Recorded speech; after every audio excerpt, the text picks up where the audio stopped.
자, 이제 소단원 3, 문제 해결을 위한 건의가 되겠습니다. 여기 이 소단원 학습 목표는 건의문 쓰기 과정 파악하기, 건의문 쓰기, 그 다음에 문제 해결 방안이나 요구사항을 담은 건의문 쓰기가 되겠습니다. 그래서 학교나 지역사회에서 일어난 문제사항을 파악하고 문제 해결을 위한 건의문을 쓰는 활동이 되겠습니다. 그래서 이 글의 제재 한눈에 정리를 보시면 이 글은 갈래가 건의문이죠. 건의문이고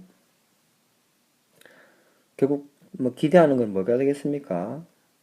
도서관 이용이 좀 더 활성화된 학생들의 독서량이 늘어나게 된 건의문의 뜻과 특징을 한번 알아보겠습니다. 건의문의 뜻은요.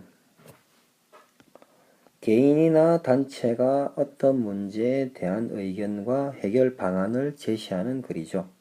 이게 건의문 뜻이 되겠고요. 특징은 설득을 목적으로 하고 문제 상황과 그에 대한 요구 사항을 드러냅니다.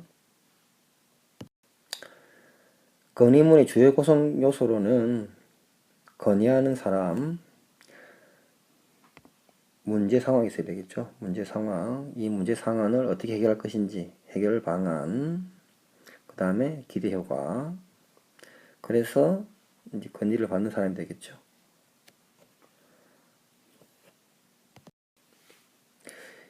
이글 건의문의 구성은 처음 인사 및 자기소개, 인사 및 자기소개고요. 그 다음에 중간은 문제 상황, 해결 방안이나 요구사항, 기대 효과. 끝부분은 끝인사, 건의하는 날짜와 서명 이런 형식으로 구성이 되어 있습니다. 자, 건의문 쓰기 과정을 볼 텐데요. 건의문 쓰기 과정은 과정 1, 문제 상황을 찾아본다. 과정 2, 건의할 내용을 정리하고 설득 방법을 생각한다. 과정 3, 건의문의 계율을 짠다. 계율을 짜야 되겠죠. 모든 건 다 계율을 짜야 됩니다. 과정 4, 계율을 바탕으로 건의문을 쓰면 되겠죠. 건의문 쓰기 유의점을 볼까요? 문제를 둘러싼 상황 맥락을 정확하게 파악하고 구체적으로 분석을 해야 됩니다. 해결 방안이나 요구사항은 합리적이고 실현 가능한 것이어야 하며 공익성과 공정성을 고려해야 합니다. 주장을 뒷받침할 수 있는 타당한 근거나 기대 효과가 드러나야 되겠죠. 건의문 쓰기 유의점 두 번째를 보면 건의를 받는 대상을 고려하여 적절한 태도와 표현 방법을 사용해야 하겠고요. 간결하고 명확한 문장과 상대방이 공감할 수 있는 언어로 표현해야 됩니다.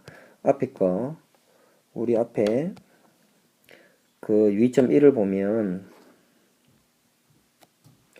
앞에 세 가지가 있었는데 이것과 더불어서 유의점 요 두 번째 유의점도 고려를 해야 되겠습니다.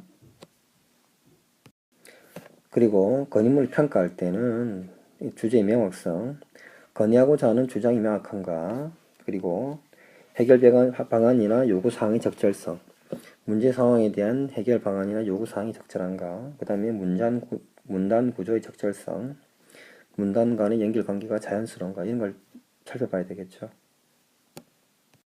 그 다음으로 건의문의 평가 2, 구성의 일관성, 처음, 중간, 끝에 일관성이 있는지, 그 다음에 문장의 명확성, 문장이 간결하면 내용상 어색한 문장은 없는지, 세 번째, 표현의 적절성, 건의문에 알맞은 표현 방법을 사용하고 있는가 이런 걸 살펴봐야 되겠습니다. 자, 이제 단원다직 1인데요. 이제 이옥설이라는 글이죠. 이규보 씨의 이옥설이라는 글인데 갈래는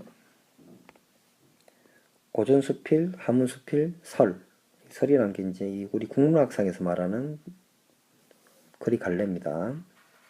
제재는 뭡니까? 행랑체의 술이고 주제는 잘못을 알고 바로 고쳐나가는 자세의 중요성에 대해서 말하고 있습니다. 자, 요 세 가지는 교과서 140쪽에 필기가 되어 있어야 되겠습니다. 요 내용은 교과서 140쪽에 필기를 꼭 해야 되겠습니다. 자, 이 이욕설이라는 글의 특징은 구체적인 체험을 바탕으로 한 깨달음을 전하고 있죠. 두 번째는 당대의 정치 현실에 대한 비판의식이 드러나 있습니다. 그리고 세 번째, 유비논증의 방식으로 주제를 강조하고 있죠. 유비논증. 그러니까 행랑체를 수리하는 이런 구체적인 체험에서 이 비슷한 다른 뭐 정체라든지 다른 것과 연결시키고 있습니다. 그러니까 유비논증이라고 볼 수가 있겠죠. 이 글을 보면 행랑체를 수리한 경험에 대해서 얘기를 하고 있습니다. 근데 이 보면 비가 센 지 오래됐으나 손을 대지 않은 경우 이때는 어떻게 됐죠? 석가래, 추녀, 기둥, 들보 모두 썩어서 수리비가 많이 들었습니다. 수리비가 많이 들었죠. 근데 비를 한 번 맞은 후 기와를 가른 경우에는 그 기와 밑에 이제 기와를 받친 여러 가지 나무들이 많이 있을 거 아닙니까? 이런 제목들이 완전하여 다시 쓸 수가 있어서 수리비가 많이 들지 않았다는 내용이죠. 그래서 이 글의 논증구조를 보면 논증구조를 보면 결국 이 지붕, 사람, 정치가 결국은 유사하다는 거죠. 잘못을 알고 바로 고치지 않으면 더 큰 문제를 만들게 된다는 겁니다. 그러니까 결국은 하고 싶은 얘기가 뭐겠습니까? 잘못을 알았다면 그것을 제때 바로 잡아야 한다는 것이죠. 그래서 이 지붕 고치는 일을 사람이라든지 정치에도 연결시키고 있죠. 그래서 이 논증이 아까 뭐라고 했습니까?